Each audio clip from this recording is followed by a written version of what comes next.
मोहिनी धर्मपुर नाम के गांव में रहती थी, जहां ज्यादा सुख सुविधा थी। मोहिनी बचपन से बहुत से सपने देखने वाली लड़की थी, जो हमेशा दूसरों की मदद के लिए तैयार रहती थी। उसके पिता एक बकरी चरवाहा थे, जिनके पास ढेर सारी बकरियां थी। मोहिनी भी बकरियों को लेकर ऊंची पहाड़ों पर चराने के लिए ले जाती थी। उस ऊंची पहाड़ी से कई सारे बादल ही बादल नजर आते थे। उन बादलों को देखकर मोहिनी कहती, शादी से पहले तो मुझे ये धर्मपुर गांव मिल गया, लेकिन शादी के बाद काश मुझे कोई जादुई गांव वाला ससुराल मिल जाए, जहाँ खूब सारे बादल हो, जिन पर बैठकर मैं उड़ सकूं, चंदा मामा सूरज से मैं बातें कर सकूं। हाय, काश ऐसा जादुई गांव का ससुराल मुझे मिल जाए, तो फिर अपनी तो लाइफ सेट हो जाए। बस मैडम, अगर दिन में सपने देख लिए हो तो अब नींद से जाग जा। और वो देख, तेरी बकरी पहाड़ से नीचे की ओर जा रही है।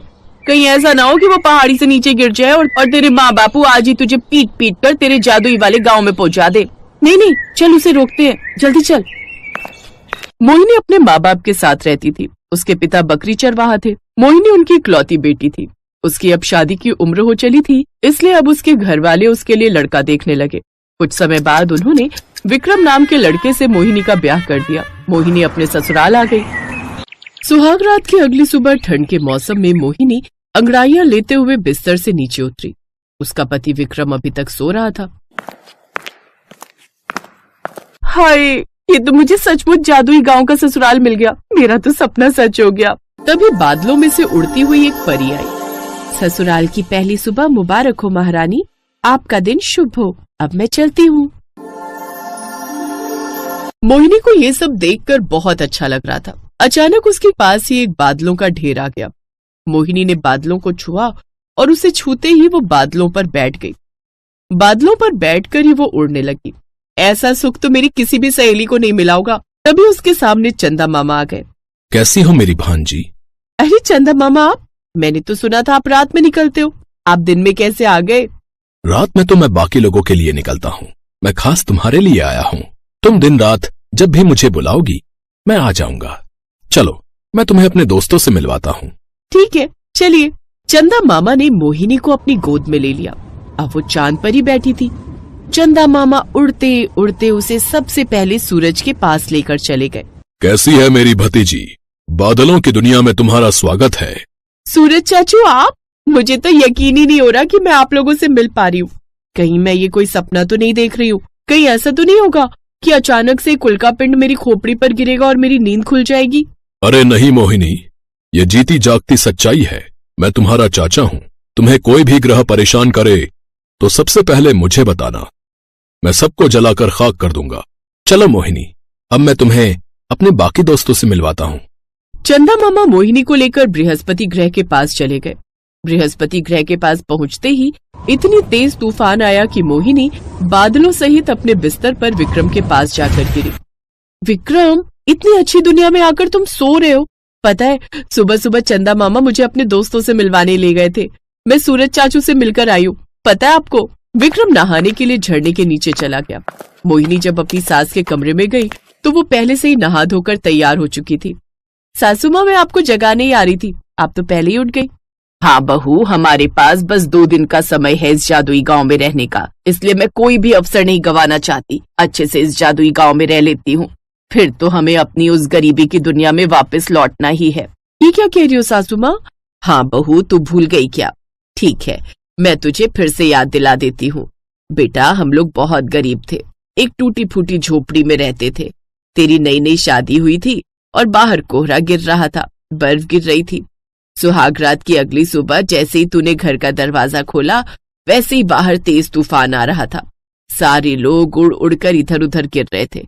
लोगों के घर तबाह हो रहे थे, फिर भी तू बिना डरे उन्हें बचाने के लिए निकल गई।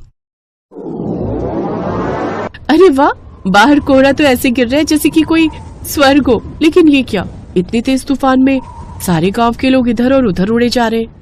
लोगों के घर भी तबाह हो रहे हैं। मुझे सबको बचाना होगा। तभी मोहिनी ने देखा कि एक बच्ची उड़कर नीचे खाई में गिरने जा ही रही थी, लेकिन मोहिनी ने उस बच्ची को बचा लिया और खुद खाई में गिर गई।